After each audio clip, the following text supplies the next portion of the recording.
السلام علیکم ناظرین، میرے چینل میں خوش آمدید۔ ایک سبق آموز واقعہ۔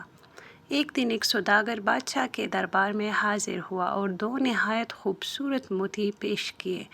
دونوں موتی سائز، رنگت اور چمک میں اس قدر یکساں تھے کہ انہیں دیکھ کر فرق کرنا ناممکن لگتا تھا۔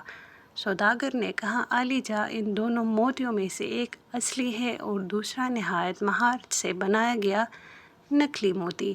اگر آپ کے درباری اصل اور نقل کی پہچان کر لیں تو یہ دونوں موتی میں بطور تحفہ پیش کر دوں گا، لیکن اگر کوئی نہ پہچان سکا تو آپ کو ان کی قیمت ادا کرنا ہوگی۔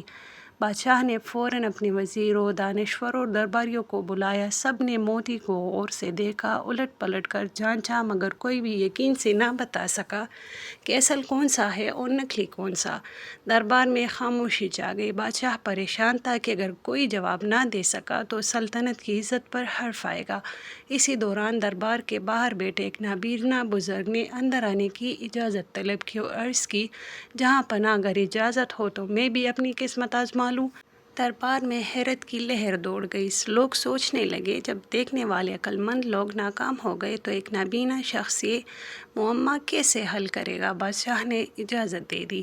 بزرگ نے دونوں موتی ہاتھ میں لیے، چند لمحوں کے لیے انہیں دھوپ میں رکھا اور پھر مسکرا کر بولے، عالی جاں، میرے دائیں ہاتھ والا موتی اصلی ہے اور بائیں ہاتھ والا نقلی۔ سوداگر حیران رہ گیا۔ اس نے فوراً اعتراف کر لیا کہ بزرگ کا فیصلہ بالکل درست ہے۔ بادشاہ نے خوش ہو کر پوچھا، بزرگوار، آپ تو دیکھ بھی نہیں سکتے، پھر آپ نے یہ راز کیسے جان لیا؟ نابینا بزرگ مسکرائے اور بولے، جہاں پناہ، میں نے دونوں موتیوں کو کچھ دیر کے لیے دھوپ میں رکھا۔ نقلی موتی جلد گرم ہو گیا جبکہ اصلی موتی دیر تک ٹھنڈا رہا۔ بس اسی فرق نے مجھے سچائی بتا دی۔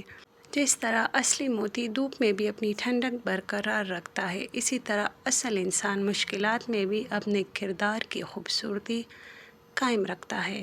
اگر آپ کو یہ کہانی اچھی لگی تو ضرور شیئر کیجیے۔